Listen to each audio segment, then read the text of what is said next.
Climber, what does an independent A&R professional do exactly? What would you say it is you do around here? And how do they go about finding songs for labels and producers? Well, we're talking to just such an independent A&R professional today on The Climb. If you want your songs to get cut, it helps to know how the other side of the desk is thinking. So this one is for you. Listen up. Johnny, do that thing. Welcome to The Climb! This is the show dedicated to helping singers, songwriters, and indie artists like you create leverage in the music business. That's why we keep getting these people on here, so that you can figure out how to do it the right way in the new music business and move your project forward and keep climbing that ladder, right? So we called it The Climb, C.L.I.M.B, creating leverage in the music business. It's brilliant.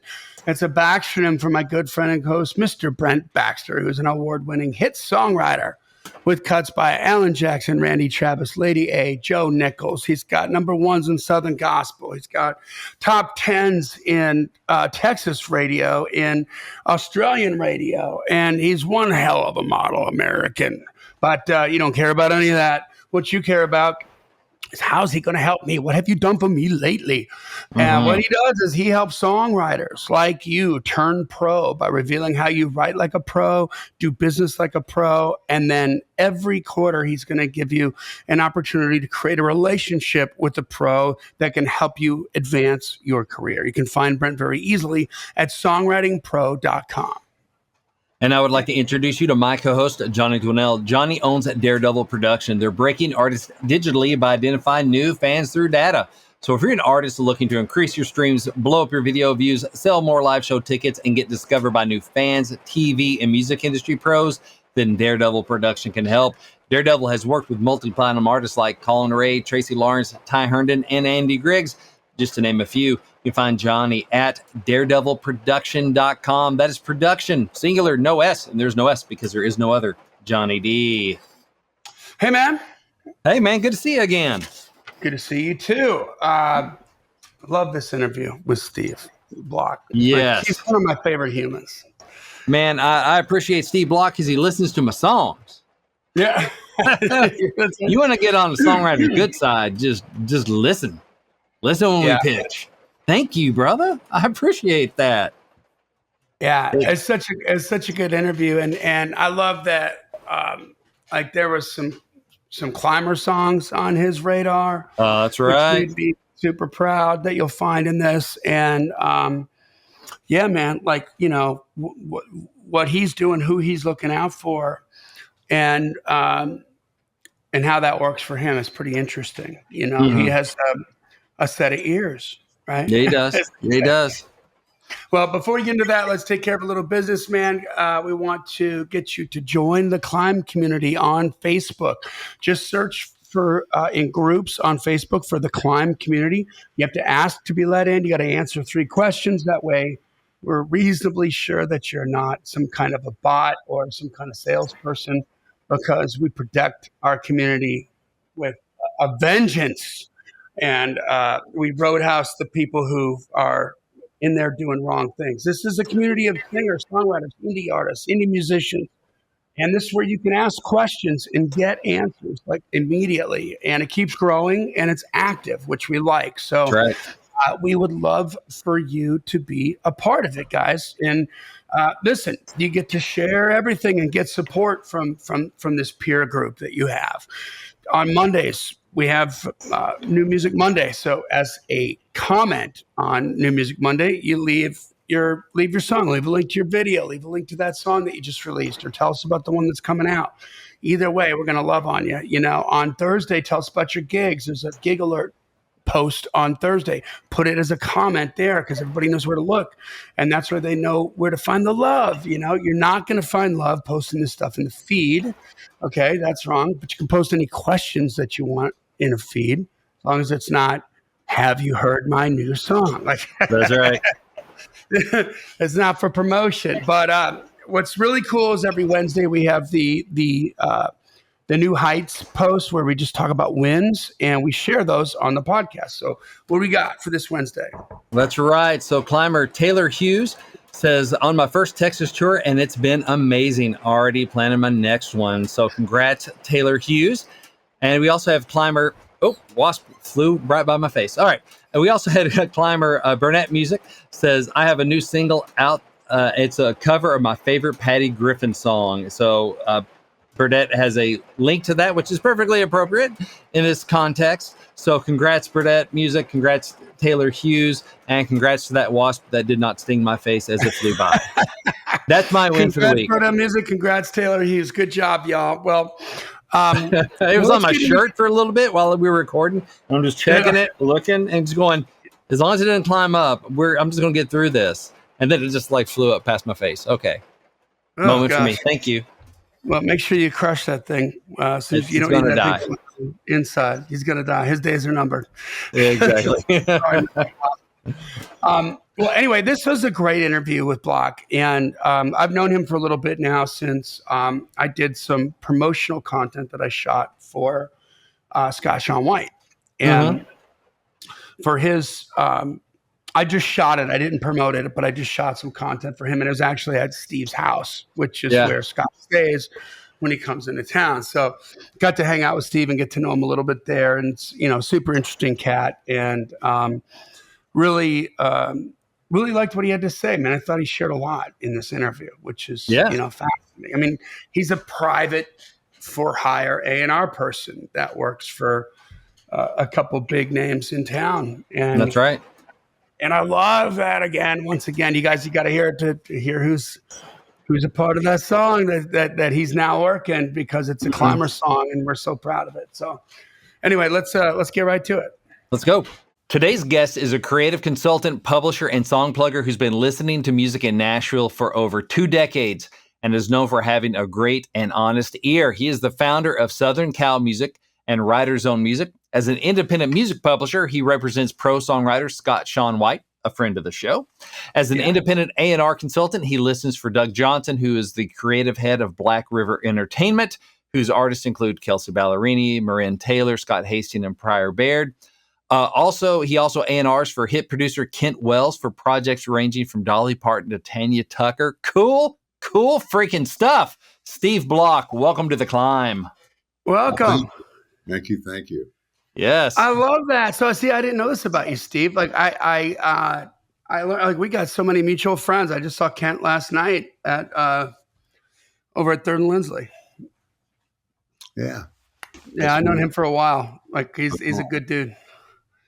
So, very cool projects you're working on. So I'm always like, Steve, what you looking for? So thank you for spending your time with us here today. So as your bio says, you do independent A&R. So let's kind of start off by unpacking what independent A&R actually does and kind of what keeps you busy in that area. Okay, sure. Well, A&R stands for Artists and Repertoire. And where I personally am wanted in my relationships with Doug Johnson and Kent Wells is on the R side. So they're always needing great songs for their artists, and that's kind of where I plug in. Certainly, if I find somebody that's really worth their attention, if I can find a young artist, I know that I kind of have an idea what Doug would love to find. I can point that out, bring somebody in, but my passion really, and I stay with my passion, frankly, is songs, songs and songwriters. That's what gets me going. That's what brought me here. That's what keeps me here. And and there's a need for that. I identified, kind of a big hole in both of those camps, frankly, and made an offer, and it was accepted. Very cool. That's how that got started. So basically, Kent Wells and Doug Johnson, so they're producing, artists, and so they need great songs. So they say, all right, Steve, go be my song hound, right? Go sniff out some hits, some great songs. So how do you go about that? How do you go find songs for a Dolly Parton or a Pryor Baird or whoever? Fair question. You think it's easy to sniff with these ears? But yeah, and that's accurate. What you've got, the foundation of your question.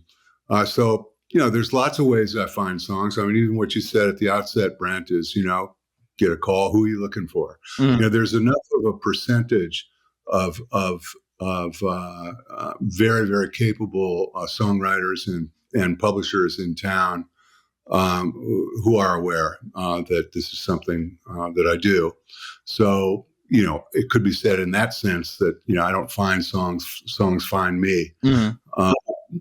But also there's some other conventional ways. My radar is always up. So I'll be at a writer's night, and I can't not listen for Kent's concerns and Doug's concerns. It's just in the space. So there's that. There's plugging groups in town, which are comprised of maybe a combination of X, Y, and Z song plugger or publishing company, and there may be 4 to 6 people in a plugging group, and they may reach out to me and ask for a meeting. So in 45 minutes we can do a day's work where they'll each play. I'll let them know in advance what my listening concerns are, i.e. what are Kent's and Doug's listening concerns, and I'll be as forthright and communicative as I can be about that. And then I get approached with songs that way. So one thing I do avoid, frankly, is being on a pitch sheet. That's the last thing I want to be on, which would be advertising that I'm looking for songs to thousands of people, literally. Yeah. And I'm just not equipped, structurally or infrastructurally to be responsible in terms of managing that. Because that is the fire hydrant. That is going, let me walk over to this fire hydrant, wrap my lips around it, and just turn that sucker on full blast. Let's see what happens. Yeah. Is getting yourself on a tip sheet, right? Right. I did that one time. So I co-produced a C.L.I.M.B record, and it was going to be all covers, and the last minute, a week before the downbeat, the management's like, we want to put 2 originals on there. Can you find some songs? And we're like, sure. So to your point, we put up the Bad Signal. Now, again, last minute, right? I had a week to collect all these songs, and we were already booked full days for that week. And so it's Friday night at 7:00. We got to start sifting through 250 freaking songs to find 15 to give to Colin to see what he wants to do. So he's got time to listen to him and key him and chart them before we do the downbeat on Monday. I get the whole, I'm not infrastructurally equipped to handle that. We weren't either. That was a long night. That's right. Well, yeah, there's plenty of songs, and the search goes on and on and on. It's never ending. And, frankly, what a joy.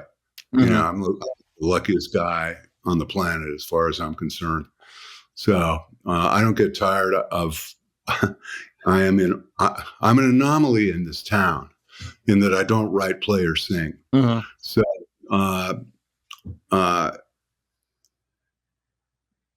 I am constantly in awe of what writers can do in country music in 3.5 minutes. It just blows my mind that they can paint a whole thing.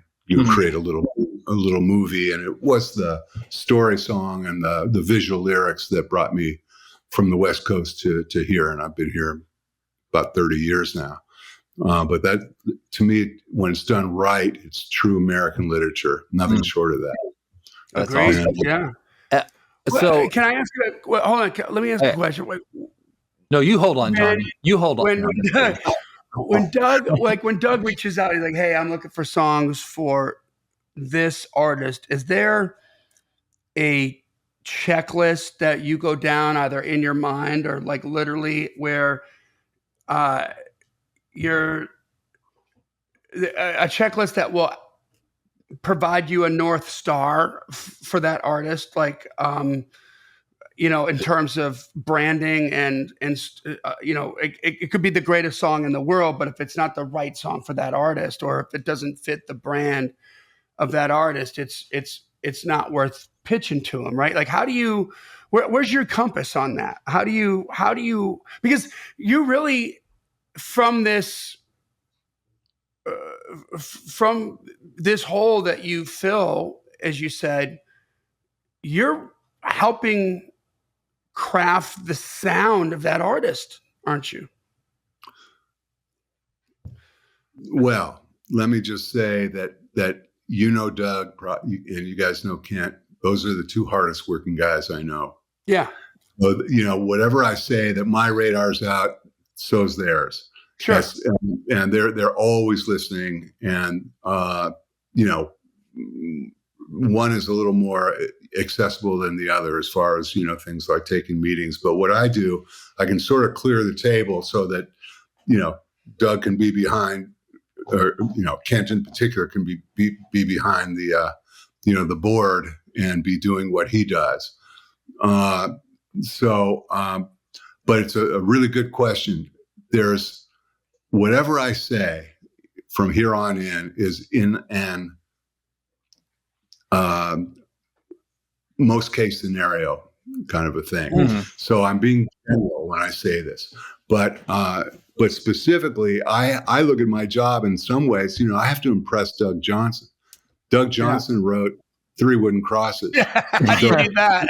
I might say to Brent, if Brent, wants to pitch me something, I might say it, and I say it, tongue in cheek, but it's also serious. How are you going to make me look good to the guy who wrote 3 Wooden Crosses? That's your job, Brent. That's the North Star. Yeah, but certainly a pitch to Scotty Hastings at Black River is going to be very different than a pitch to Marin Taylor. Sure. There's age difference, gender difference, life experience difference. You name it. I mean, Scotty was a veteran in Afghanistan who was shot 10 times. There are certain things that people have done and do in life that we need to respect and appreciate in terms of addressing these expressions from writers, these conversations that are being created by writers in the form of a song.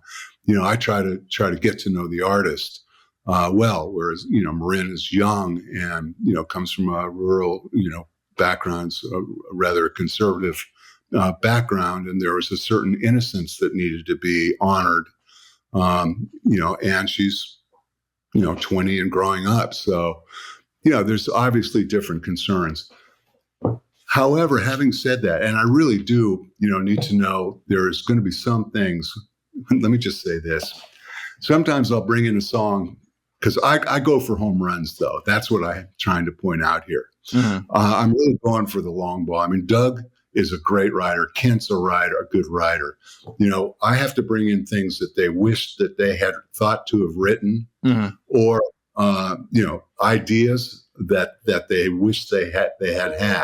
Mm-hmm. So it's, I do go for the home run, and sometimes I'll bring a song into Doug, and he'll look at me and go, as when he passes, and he'll go, and this is passed. What'd you bring that in for? I hope he's not watching this, because I say the same thing every single time, and it seems to satisfy.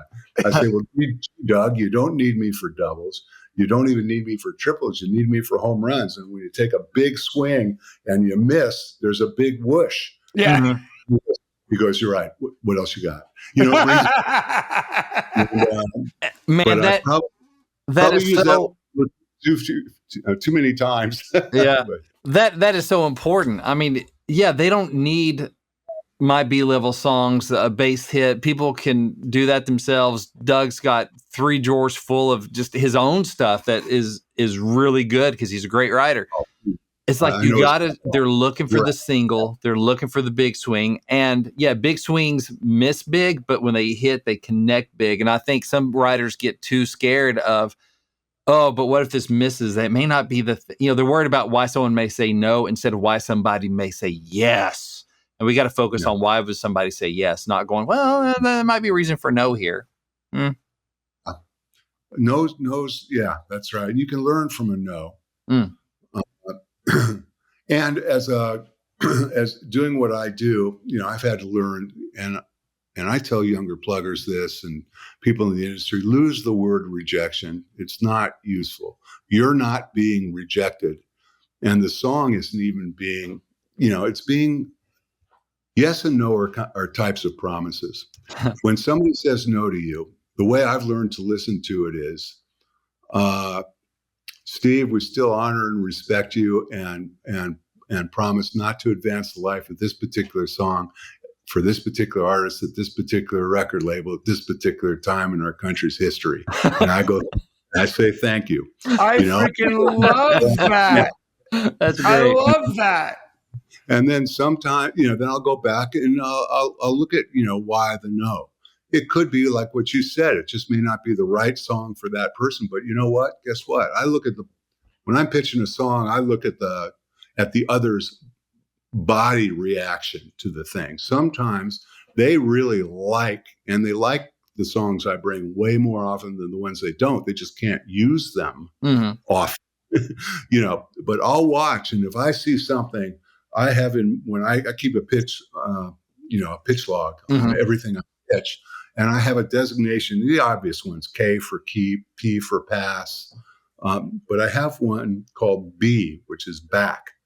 That means bring it back down the road. And, they may have a different artist. And so it changes the listening concerns of Cantor Doug at that point in time. And that song may work there. And there's already on some cellular level, a little bit of a familiarity to the thing I bring in, which always helps. And it may resonate. And I can tell you that I've gotten cuts where one of the people I'm talking about has passed on the same song 3 times and cut it on a 4th. I haven't told them that. Yeah. But they don't need to know that. Yeah. But 3 times, same thing, the same pass for the same artist. But I really believed in the thing. And after the 3rd time, I said, you know what? I'm not so sure that a 4th pitch from me with this song is going to fly and still generate some goodwill. So I actually recruited somebody else to make the pitch and told them I'll have to split the bonus with them when they cut it. And sure enough, that happened. Oh, wow. So, brilliant. I love that. The handoff. Yeah. And some people might say, oh, well, he must not respect it. No, it's not about that at all. If he didn't, I wouldn't be 20 years into pitching songs for, to Doug. So, all we have is our credibility. And I take that really, really seriously. And it's my job not to get the credit, but to try to get a song over, give a song a chance to get over the goal line. Now, from a baseball analogy to a football one. Yeah. And, that's what I care about. But I really do play songs that I think are so worthy, and my values have to come into play with this too. And I pitched 2 songs to Doug. One wasn't a pitch; it was just we were going to lunch, and I just happened to say, Doug, I've got a song you've got to hear. It's not for any of your artists. It's not a pitch. It's just a great song. And I know Doug loves great songs, and he knows I love great songs. So he said, well, send it to me, and I sent it to him that night. I saw him at a showcase, one of his artists, and he was with Scotty, one of his artists. And Scotty said, listen to the song that you played with Doug. I love it. I want to cut it. And that's happened twice where the 2 songs I'm so excited about are such outside pitches, though. But where Scotty loves them, but it's not right in Doug's opinion in this moment where Scotty's at in his career. Maybe down the road, if he's really in some ways much more established with these unique themes, but get cut. But I learned something about Scotty, his openness to songs, his openness as a soldier to wind up defending, lifestyles or actions or however anybody wants to live, as long as they don't hurt somebody else. He feels that's what he's gone to war to be able to protect, for Americans. I really have a high regard for him, based on his perspective in life. So I look at, like you talked, Johnny, about, Scott, you got to know some of his background. Well, I'd say his toughest song, the hardest one to get pitched, and I don't pitch it, is the first one. For any writers out there interested, what does a publisher look for? Mm-hmm. Man, we're not looking for the same old, no matter how well you do it. We already got our Craig Weissman and our, Shane McAnally and our incredible songwriters in this town. And town's doing just fine without y'all. Town's doing okay. It's going to survive. Mm-hmm. We're looking, as I'm going to steal this line from a colleague of mine, good friend Bobby Reimer, who we've done things together, and I've heard him say this over and over. So I'll steal from him, and I know that he stole it from somebody else. He just won't claim that he remembers who. We're not looking for the next Craig Weissman. We're looking for the first you. Yeah, and that's a fact. You've got to look at yourself as an outsider. So why do we need you? Mm-hmm. How do you get in? And I look at myself. I've been here 30 years, and I look at myself as an outsider. But that's because I don't want to get complacent or too comfortable. With what I do. I don't want to take anything for granted. I want to outwork anybody I can. Yeah. But it's hard to make a living selling sand at the beach. You show up at the beach with your bucket of sand going, who wants to buy it? Good prices. It's like, we're covered, dude, literally. And I know I'm jumping all over, but you think about that. And I'll talk to a songwriters group. I do a lot of traveling to different locations, and I'll meet with groups, conferences, that sort of thing.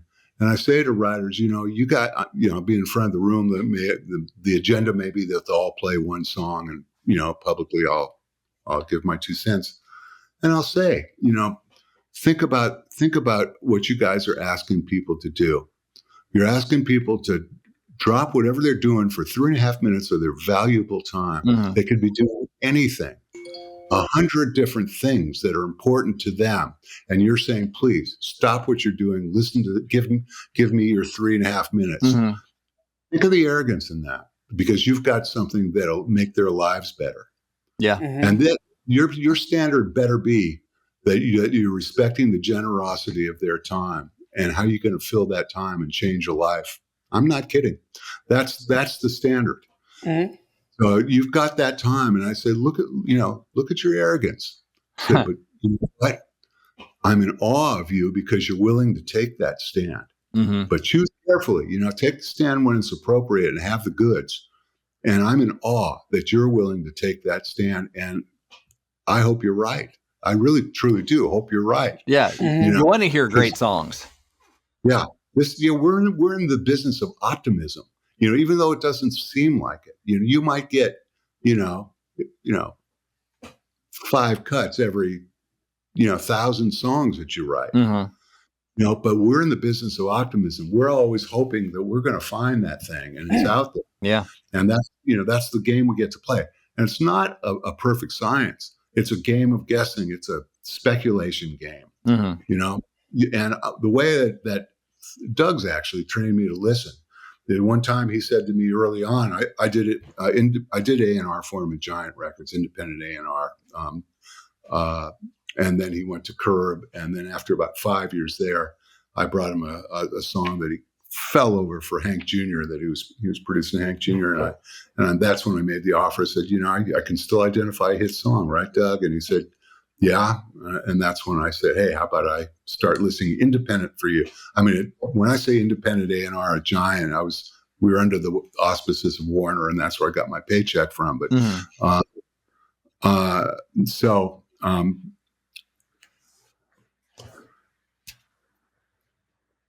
you have to bring that songs. Your best songs are going to be the ones based on the best ideas. Mm-hmm.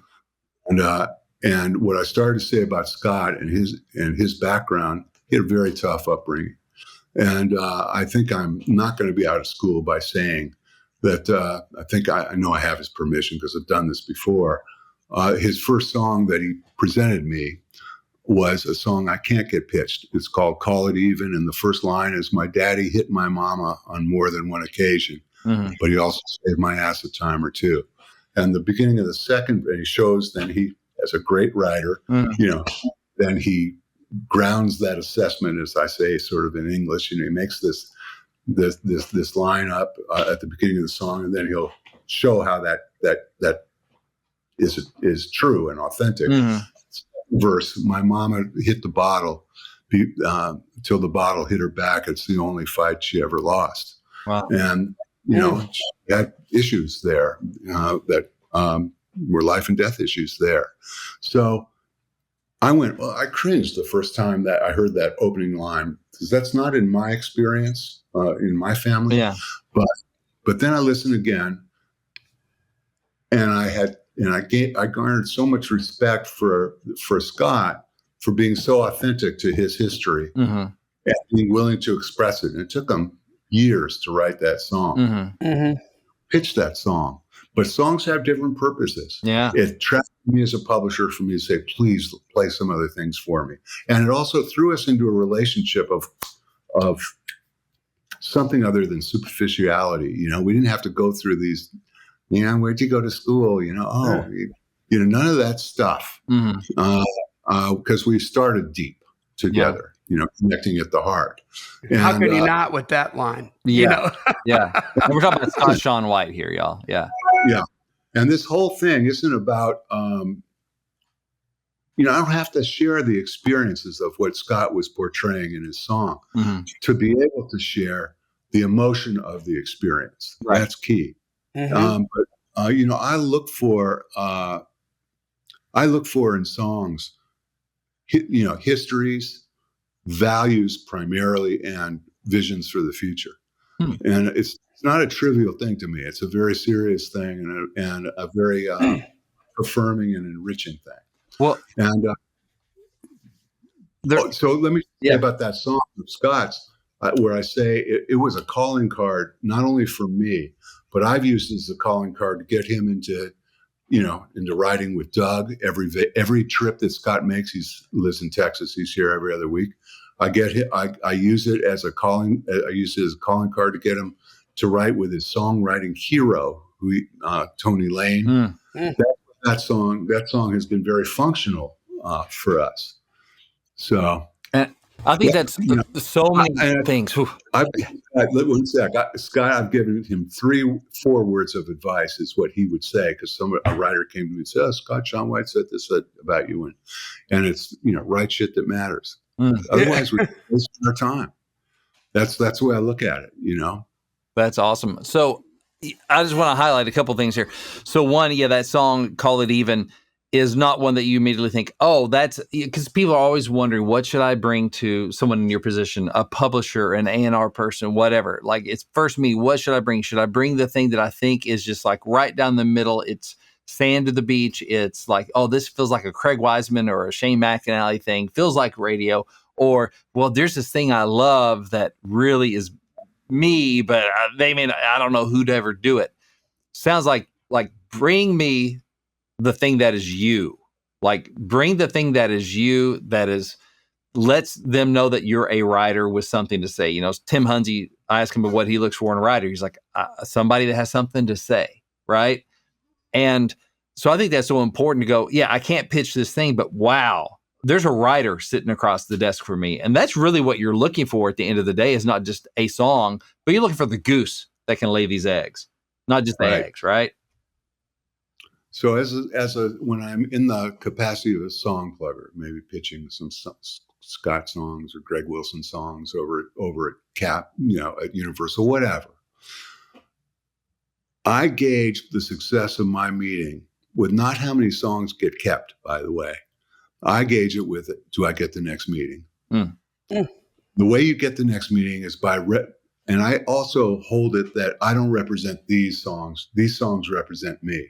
Who I am, song plugger. So, and that's going to keep a door open. If your goods are consistently authentic and have value in the mind of the other, the door will remain open. Yeah. When you just bring what they can already find from their myriad of writers, every one of these labels has their own publishing arm. They'd rather cut their own writers' songs. Their writers are writing. There's hundreds of songs being turned in every single day in Nashville. How are you going to stand out? Yeah. So, I have these categories of songs. I get these pissed off female songs. Yeah. Well, how's your pissed off female song going to stand out from all the other pissed off female songs? All right. What's new and fresh and unique and entertaining about it? Mm. And I remember with Doug, when we were looking for Kelly Pickler, oh my God, we went through, well over 1,000 songs. Wow. I'd pick up Doug for lunch and he wouldn't even say hello to me. He'd, come out of Black River. He'd get in my car and he'd just say, just 3 minutes of magic. That's all I need. 3 minutes of magic. That's too much to ask. Hi, Doug. Yeah. And finally, I thought I found it. Mm. I really thought I found it. And I picked up the phone. I rarely do this with Doug. And that's another thing. Don't abuse this, calling and asking for 5 minutes. Mm-hmm. Do it when you feel so strongly. And I called Doug and said, Doug, I think I've got it.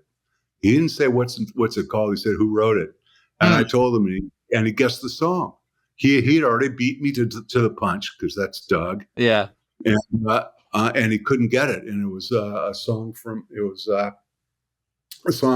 an unsigned wannabe artist at that point wanted to keep it for herself. So she won't give it to me. It was a Brandy Clark song. Oh. She wants to keep it for her own record, which she didn't have yet. Yeah. And I went, man, that's got to be frustrating. And it was a little frustrating. And I see that from time to time, but boy, I'm glad she kept it for herself. A song called Stripes. Oh, yeah. It didn't single, but for you out there, look it up. It's awesome. It's on 12 Stories, produced by David Brainerd. Brilliant. So good. My good friend Dave Brainerd. Yep. And co-written by Shane McAnally. But it's what I call a standalone, an outstanding song. Which I use outstanding as standing apart from. Mm-hmm. Yeah. Other pissed off female songs. It's memorable. Yeah. And the writing is impeccable. The character is fully developed in this song. Mm-hmm. 2 lines: who you're going to root for, and what the infraction was, who you're rooting for, who you're rooting against. Yeah. It's so great. I don't look good in orange, and I hate stripes. Yeah. You're lying there with nothing on but a goofy little grin. Blonde. Yeah. I can't believe you do that on our bed. Yeah. Boom. 3 characters. It sets up the whole story after that. What's going to happen? And it was great. That's a great song. And okay, so talk about the types of songs. Like, there are so many of those kind of types. It's a pissed off female song. Oh, it's the I get drunk and I call you song, right? Like in Nashville? Seriously? Steve's like, that's a new angle. I need to get on top of that. Like, right. There are those categories that, my gosh, if you're going for that, you're just going into the teeth of the defense. Like, they've got a billion of these. Why do we need your type of this song? What makes that different? I think a lot of people write those because we all got them and we all write them, and it's like, well, this is what we talk about. And we always hear them on the radio. Mm-hmm. Yeah. Well, I have to be a really good observer of myself to do my job well, because I have a reluctance, when I see, whiskey or beer in the title, which is, or as a theme in the song, I'm 112. You don't look a day past 60. Like, yeah. I got the body of a 111-year-old.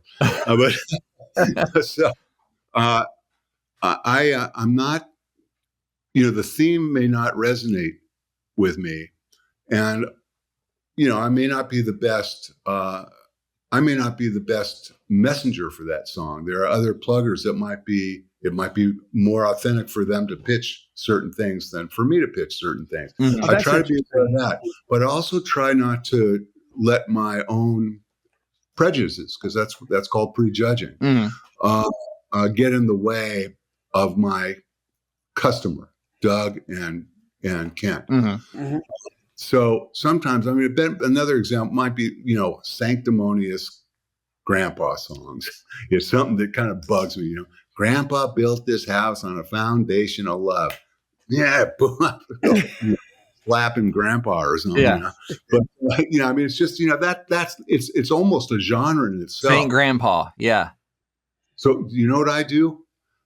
Instead of me just discarding it, I listen to that song 3 times.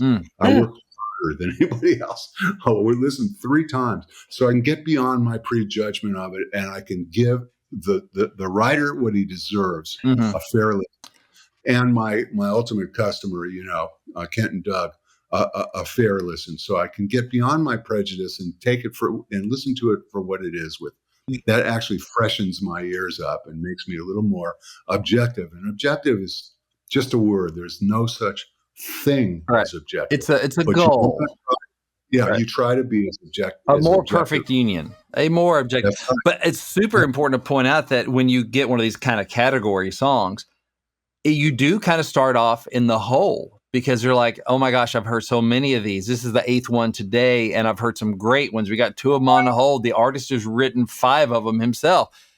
So I try on my best days to go in a place where, like, okay, it's more of a category of 1 where it's a binary choice. Not, do you like this better than the 85 of these I've heard today that are just like it?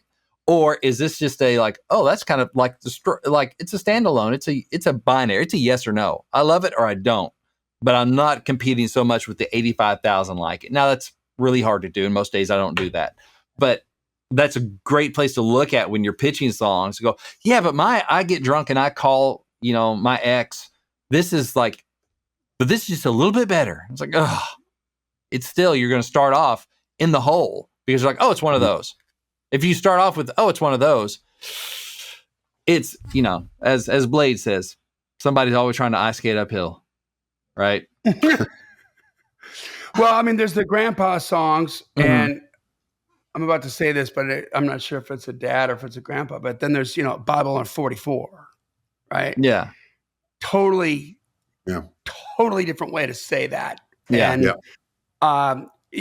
I guess it gets in that genre because of that, but standalone, right? Mm-hmm. Yeah, well, that is standalone as far as I'm concerned. I mean, look, there's only so many genres. Yeah, so many groupings. But so coming up with such a fresh way of saying the same thing is key. Yeah, and it's a challenge. And I mean, you use the same, the language, there's only so many choices, and it's just that's what's so extraordinary when somebody can somehow bring the magic to it. It kills me. It just I don't think there's a better art form. Love it, Steve. When you said you listen to the song 3 times, is that like in a row, or do you take a break from it and come back? No, I usually listen in a row. Okay, that's working. And somehow I'm beyond. What I'd be beyond my prejudice about it. Yeah, that works for me. That process works. Well, it's funny when you say that, it triggers something in me. Like when I was doing the artist thing, and the way that I consume music, where you've got a band, they come out, that first record, you're like, I freaking love this, and then the next record, it sounds different. And so my knee-jerk reaction would be like, no, I wanted this to sound like I didn't want them to go on an artistic journey. I wanted them to deliver like 10 more songs that were just like the first record and just as cool, if not cooler. And so you're like a little pissed off as a fan. But then the more you hear it 2 and 3 times, and all of a sudden you're like, oh, wait, I'm getting this now. Like so I get that. Like I just realized from your description of that, like as a fan, I went through that, trying to honestly digest a second approach where they changed the sound a little bit. You're like, what? Do I like this? I don't even know if I'm offended right now. I don't know. There's so many emotions. Right? Yeah. George Michael had it right. Listen without prejudice. Right. Yeah. Yeah. Yeah. And you remind me of a quote I just saw, which I really love. Comparison is the thief of joy. Amen. Yes. That, oh my God, that's true in everything, Yeah. right? Yeah. But, and I get it. And I don't overthink that stuff in terms of what I, charged to do. As simple as it sounds, I just want to see great songs getting cut. Yeah. That's it. That's what I call my senior game, and that's the point of the game for me. Get great songs cut. Even the word publisher at the root of the word is the word public. And that's our job is to make it public. Nice. So, I get the joy from songs that get pitched me, and I want to share the joy. And that's and the outlet for me is Kent and Doug and pitching Scott and some back catalog stuff I've got, and a couple other writers that I really love in town. Who are they? Well, I'm working now with a guy named Greg Wilson. Do you know Greg? Got that song "Wake Up Call"? Yes, and Bill O'Hanlon co-wrote that. That song is stupid good. Like, get that cut. That's one that Scotty Hastings loves, but it's not quite not quite going to happen there for a number of reasons. I mean, we're looking for right now. We're looking for up tempo for Scotty, and that story song is not it, but maybe down the road. And that song, that's the one that attracted me from that writer. Okay, and it's a very, very special song, and I've pitch it around, and I get people going crazy, crying in pitch meetings. Yeah. But those are hard, look, in our industry, it's easy for people to say no, because there's not a lot of risk at that. The risk is when you say yes. Yeah. And you put your name on something, and then if it fails, you may be in trouble. And that's a risky song. I like risky songs. Yeah. And so it's a tough theme. It's a tough. The tempo is not what people are asking for. But boy, I mentioned a name of a song. How many? Johnny's out at night all the time. I mentioned one song from virtually an uncut writer. He knows the song. Yeah. Yeah. These things have a way of finding their homes down the road. Yep. And they can do, and they, well, to your point, and I love that you said this, by the way, with Scott Shawn White, and you're talking about Call It Even, where it's like, this is never going to get cut, but that's the one that tells me that he's how to make the donuts, and you're willing to be vulnerable. And that's exactly right. And finding that out with Greg. It makes me fall in love with you. Yeah. I love that. And I'll just put it out there since you asked me. There's a couple other writers I'm liking. There's a guy named Blaine Younger. I'm liking some of his stuff, and I'm liking a guy named Daniel Leathersitch. These are uncut guys. Yeah, I've heard their names through like the songwriting community and stuff we've done. Yeah, recognize those names. They bring themselves to their songs. Some of those songs that I'm referring to. Most of those songs I'm referring to, only they could have written. Yeah. And that's the gift. And, the privilege for me is I get invited into worlds, and I get to travel for free through these songs and through these expressions from these writers who will reveal to me, their histories and their values and their vision for the future.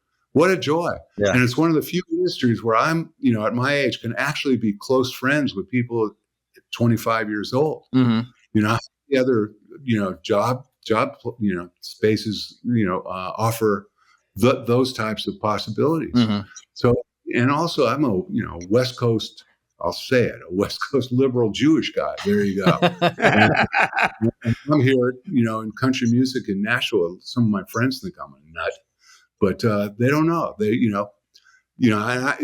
used to laugh, go, crying in your beer, what are you gonna, blah blah, those songs. I said, there's a value in those songs. Yeah. Yeah. You know, those songs where, you might, in America, at least, we're not American males, especially my generation, we're not brought up to be particularly articulate about our emotions. Mm-hmm. And so when you're standing in a bar, or sitting in a bar by yourself, drinking and lamenting about a love lost, and something comes on the jukebox,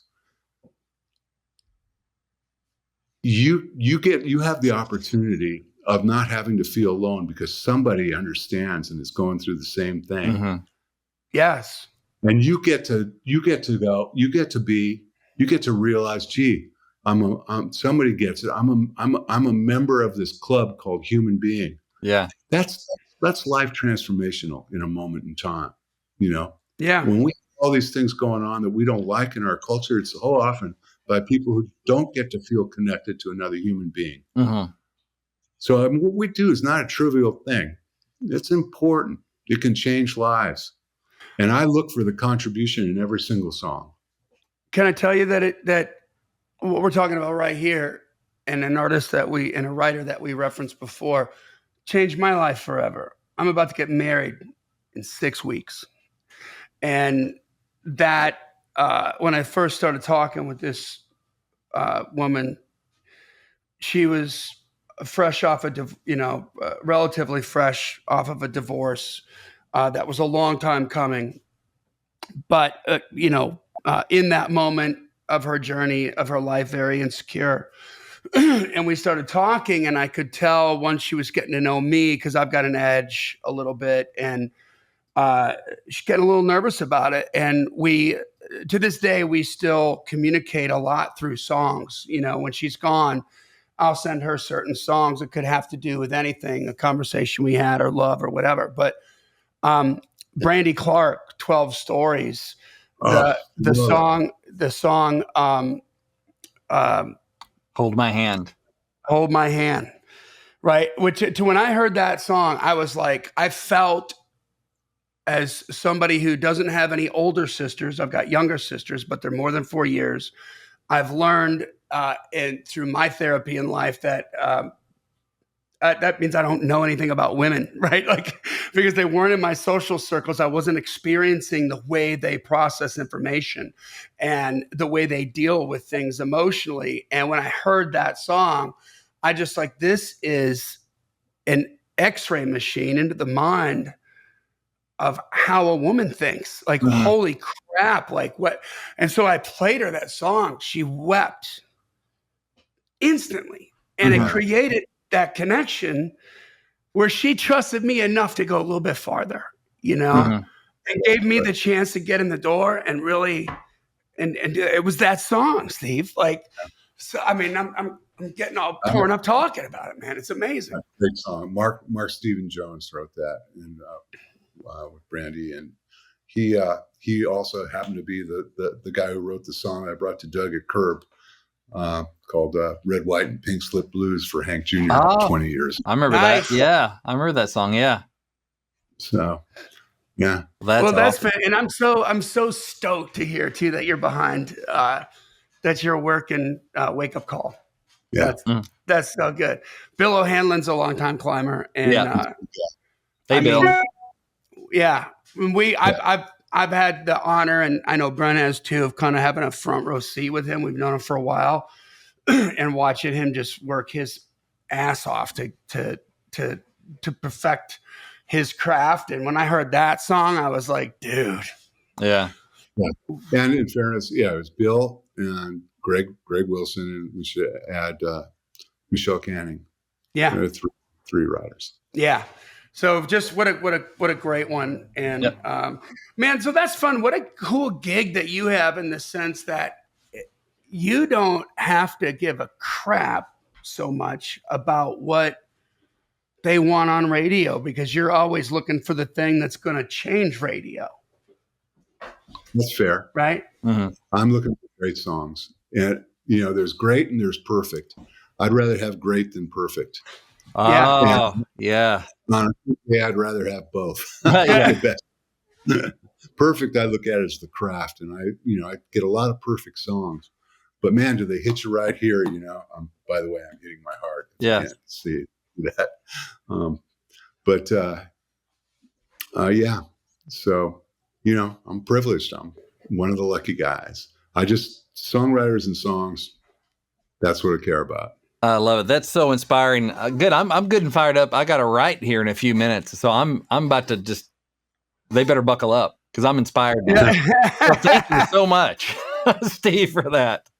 That's yeah, so man. great. I'm glad we finally made this happen, Steve. I knew you had so much to offer, and I was just really, really looking forward to this interview. And when Brent nailed it, I was like, yes, Yes, I'm like, I tried 3 times with this man. He's like, oh God, here comes Johnny. He's going to ask me to be on the podcast again. There we go.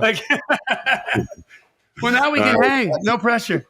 No, I really enjoyed it. I really, really appreciate what both you guys do. So, well, thank you. Well, thank you. Thank you. Yeah. Y'all, that is, I can't tell you how many value bombs that were just dropped during this episode. That is why we call it The Climb, man. Creating leverage in the music business. Guys, this podcast exists because we want you to win. So keep on climbing. And we'll see you at the top. Who